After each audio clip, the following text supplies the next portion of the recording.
this is William with Signet Slabs, and we're back to this project with a Cedar epoxy river table. And we've had a little bit of a change of plans.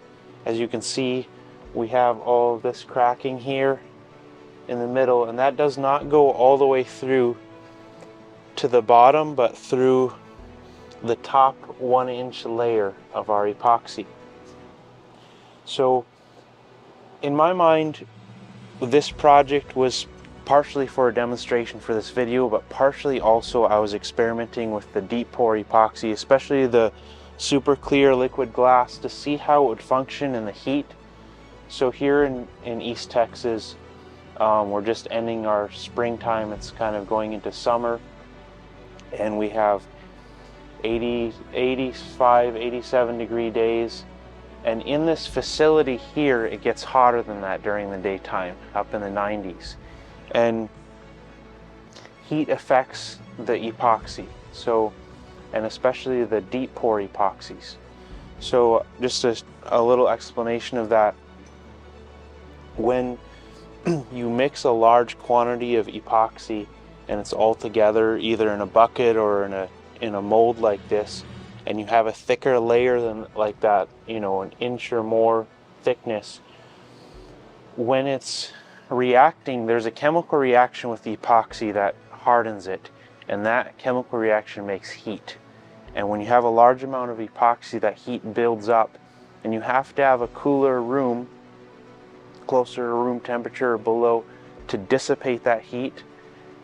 And if you have it in a warmer environment, depending on how thick it is, there's some variables, but what can happen is the epoxy can heat up and swell and then harden in that expanded form and then shrink in the next couple days or so afterwards and crack after it's hardened. And so with this epoxy, when you pour it, it's about 24 hours later, it's about the consistency of Jello. And you can see it was shrinking by that time if you look at these ends here.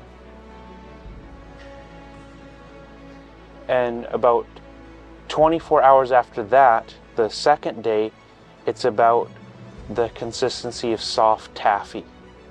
And then on the third day, about 36 hours, no, 40, sorry. On the about 3 days after it's poured, it'll be more like hard taffy or harder, a little bit harder than that, but have a little bit of give to it still. And then about 5 days after it's poured, it'll be hard enough that you can work with it. You can cut it with a saw, you can plane it with a planer, without it being gummy or gooey. And I had poured several layers of this, thin layers, like 1/2 inch or so layers, in the heat with no problem, with no cracking. And I went ahead and I tried a thicker layer to see if we could do that in the heat, and we did. I did about a little over 1 inch layer, maybe 1.25 inches, and sure enough it cracked a few days later. And part of that was I put cardboard over it to cover it up to keep insects out of it, and that held in the heat more as well in that final layer too.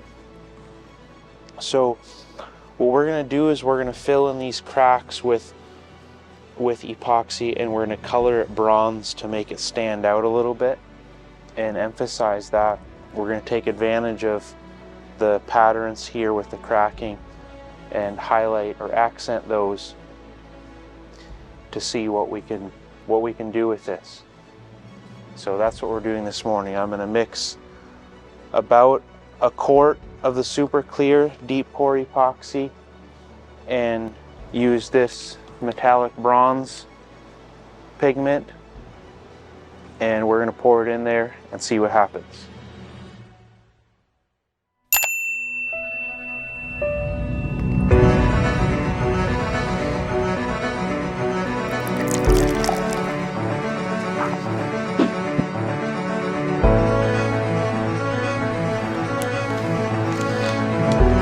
Try to pour in approximately 1/4. These packets are made to color 1 gallon.